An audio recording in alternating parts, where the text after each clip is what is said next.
What is up, my fellow Cobra Kai friends? In this video, I wanted to talk a little bit about season 3, and it's literally right around the corner.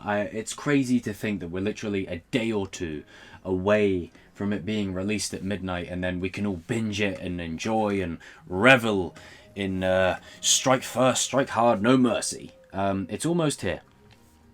This video is for you guys. This video is going to be me allowing you to ask me any questions. Any. At all. So this video is quite simply me putting forth the question to you. Is there anything more you want me to cover? Anything more you want me to talk about before Season 3 drops? Now, it's going to drop probably Thursday night because, you know, Friday morning, that kind of thing. It'll probably release around then. Like late Thursday night, really early Friday morning, like 1 a.m, something like that. So comment below anything that you want me to answer, and I will answer it in a final video tomorrow. So it could be anything like, who are my favorite characters? What are my anticipations? What are my hopes? What are my concerns? What are my worries? Where do I think season 4 could take the show? Do I think Terry Silver could return? You know, all that kind of stuff. Comment down below and let me know. I'm passing that. This is your guys. You guys can shine. This is your time. This is your time. So comment down below and let me know.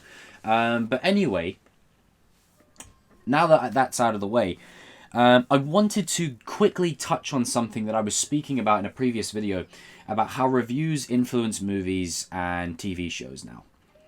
They've always been there, reviews. They've always been there. But I feel like we are in the digital age of hearing reviews non-stop now. And I just kind of want people to go in with open minds and really explore what the creator has intended for your viewing experience. And, you know, I'm a very classical kind of person like that. So no matter what you think of a certain movie or a show, experiencing it for yourself is a very integral part of the process to me. And I'm, you know, not throwing any shade towards the people who have done the reviews early, because, you know, we're all going to be doing reviews anyway. Like, I'm going to do a review for the channel. You guys are going to probably do a review. The other creators are going to do reviews, and we're all going to watch, and we're going to see what the general reaction is. So we're all going to do that. But my thing is watching a review before you watch the thing, it's just something I've never really been a fan of. And here's an example. The current trend is Wonder Woman. And, you know, that movie has generated a lot of, this movie is terrible, this movie is garbage. And I haven't even seen the film. Like, that's my own fault for watching those reviews. Because now, even though I don't know what happens, I'm going into it with a preconceived feeling before I've even watched it. So I'm going into it expecting to get annoyed. Or expecting to not like it. That was kind of my point. And thank you, Bonsai Kai Dojo, for the shout out in your one of your latest videos, by the way. Really appreciate that. Make sure you guys go and give them over a sub. I think they're near 10,000 subs now. So head on over there and get them to 10,000. Let's make it happen. And tell them Chosen One sent you. But to sort of add on to what they were saying is that we are in the age now of reviews, and I think Anthony Mackie even said something along the lines of, you know, everyone watches a review nowadays before you watch the movie or the show, and you know it's bad. Like, it's either a 10 out of 10 or it's shit. Like, there's no in between. There's no nuance. There's no balance. There's no, you know, wasn't for me. Or there's no, I liked it, but, so you didn't love it. Well, I liked it. So you didn't love it. Well, I liked it. So you hate it. Well, I liked it. You know, I liked it. It's a 6 out of 10. It's cool. You know, it's all right. Maybe not for me, but it could be for you. So you hate it then? Ugh. Like, it's that kind of stuff. It's, you know, it's the extremes of movie reviewers nowadays. And I'm seeing this on YouTube, and I'm so passionate about this because, let me take a quick sip of water. Because I'm passionate about this. Because right now, and I know I said I was going to do a watch party for season 3, but to give you guys a quick update, I might have to give that a miss, because currently I'm, you know, in the midst of applying to drama schools, and I'm really focusing on characters and detail. And, you know, when I become a character, I become the character. Like, I have to really understand who the character is, who they are, what they want, their motivations, why they're doing what they're doing. So I think if you want to see a bit more of that, actually, David from Rubocava Network, he did an interview with Dimitri from Cobra Kai, so with Gianni. So make sure you head on over there and check that out. That was awesome. And he gives you a little bit of an insight into what it's like. But building a character is a lot of work. Just like building a movie or a TV show is a lot of work.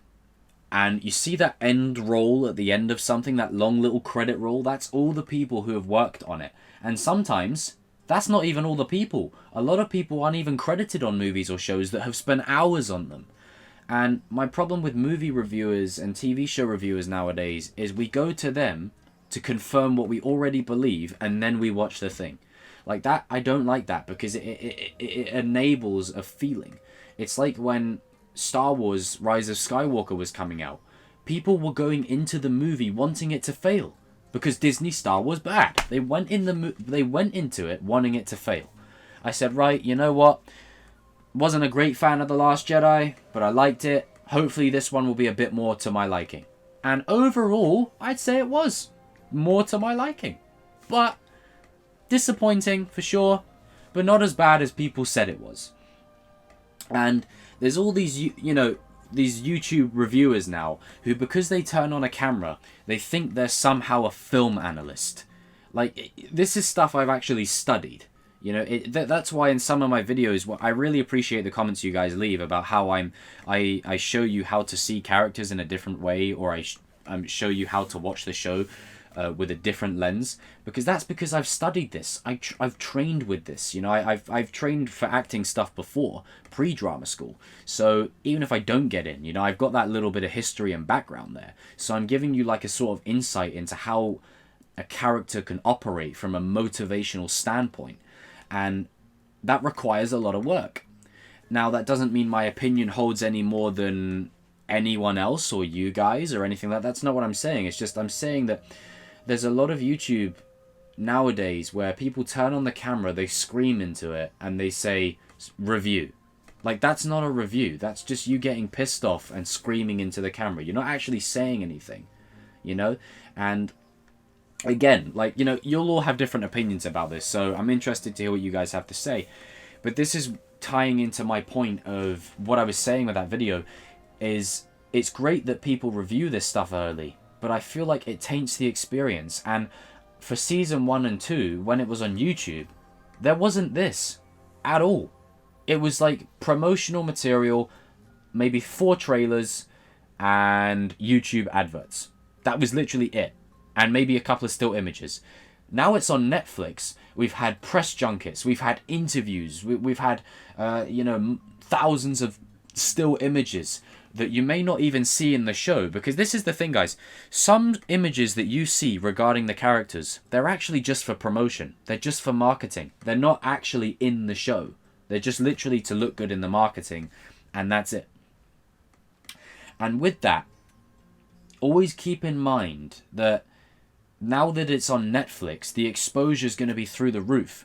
Like, we're going to be bringing in a whole load of new fans who aren't necessarily Cobra Kai fans, but maybe they were Karate Kid fans, and they thought, I didn't really fancy this show because it was on YouTube. It's on Netflix now. I might give it a go. Like, we're going to get that wave now. And where I feel like a lot of fandoms are nowadays, whether you're Star Wars, Marvel, DC, anime, or whatever, is people look for reasons to get upset and pissed off. It's just crazy to me. It's you cannot like a movie, you cannot like a show for sure. I mean, there's movies and shows that I absolutely despise. I mean, Terminator Dark Fate is one of them. I absolutely loathe the opening of that movie. I loathe it. But because I respect the hard work that was put into that movie, I'm still able to say, you know what, the action was good, the fight scenes were cool, Arnold was kicking ass like normal. It's just that story decision that I didn't like. I fundamentally disagree with it. And that's usually kind of where I leave it. But, there are still people who get upset over a movie that came out like 4 years ago. It's just so strange to me. Why would you want to hold on to that? Let it go. You know, and it's the new thing now with Wonder Woman. I mean, Wonder Woman's been out barely a week and people are already trashing it. And it's my fault because I haven't seen it. I'm now going to go in with a preconceived feeling of, right, this is going to be bad. Like, that's what I was getting at, is even though I don't know what happens, just going in with the feeling of, oh, someone else said that this was a dumpster fire, there's going to be a pit in my stomach that's already going, oh, I'm waiting for it. I'm waiting for this movie to suck badly. There's a moment that this movie's going to go absolutely terrible. Like, that's what I'm saying, is it gives you that kind of preconceived feeling. It's not story detail, it's a feeling. And I've said it 1,000 times. People underestimate the power of movies and television and theatre, and especially theatre, right? Some of that stuff has moved people so much that they actually go and change their lives. And I'm not kidding. For some people, they look at it and they just turn it, they take the disc out, they put it in the DVD case, they take it back to Blockbuster, and that's the end of it. You know, some people are like that. But some people actually watch this and change. Look at Johnny, right? Season 1 of Cobra Kai. What happens? He's sitting there watching, I think it's Iron Eagle. He's sitting there watching it, and the guy's saying God doesn't give people things he doesn't want them to use. Right? And Johnny's remembering his karate training, his teachings, and he's motivated. He's inspired. I mean, of course, you know, Mr. LaRusso has to have an ad pop up and come along and screw it all up. But point is that he's motivated in that moment to take a stand, to take action. And that's what I mean, is that movies and shows are powerful. They really are. And for a lot of people, shows like Cobra Kai, you know, if you're in the age bracket of most of the kids, you can relate to it. If you've ever been bullied, you can relate to it. If you have a love for martial arts and karate, you can relate to it. If you're like Johnny and Daniel, you can relate to it. If you're like, you know, a guy that always goes around saying the 80s were the best era ever, you can relate to Stingray. Like, that's what's cool about it. But again, it's just, I feel like people watch reviews now, and I've been guilty of this in the past. That's why I did that video a day ago of me saying it, because we are in the age now where we watch a review first, we know the movie's bad, we go and watch it anyway, so we're the idiot, and then we go and say, oh, the movie was bad. Like, was there any shock? You went into the movie thinking it was bad before you even watched it. That's my problem. But guys and girls, you know, enough of me rambling. Comment down below and let me know. And as I said at the start of the video, if you've made it this far, make sure you drop all your comments down there below. Ask me any questions. Like, literally, tomorrow is the final time I'm going to do a video on Season 3. It's the final time, because after that, Season 3 releases. So I'm going to do one video tomorrow answering all your specific questions, and then I'll put the video up on the channel, and then you can see your comments there, and I can go through them one by one, talking about it, breaking it down. And then, this is where the fun begins, I'll do a live stream after I've uploaded it, talking to you guys one last time. Specifically to just live streams, and in the live stream you can talk to me directly, and we can just get any final thoughts, any final predictions out of the way. And the next video after that we should see is Cobra Kai Season 3, a chosen review. Mic drop. So yeah, guys and girls, put your comments down below, let me know what you thought. And yeah, you know, again, this isn't one of them things where I expect everyone to agree with me. You know, film is all like a mixed bag experience, but this is just my opinion on film review channels and stuff. Is, you know, I don't disrespect their craft. It's just, I feel like to watch a review of something before I've done it is very wobbly to me, you know? But anyway, Season 3 is close. I've watched the trailer again like 4 times since I last watched it this morning. And I'm telling you, man, Robbie, he's going to have the best arc. 100%. There's something about Robbie, man. But anyway, I'll see you on another video soon. And remember, defeat does not exist in this dojo, does it?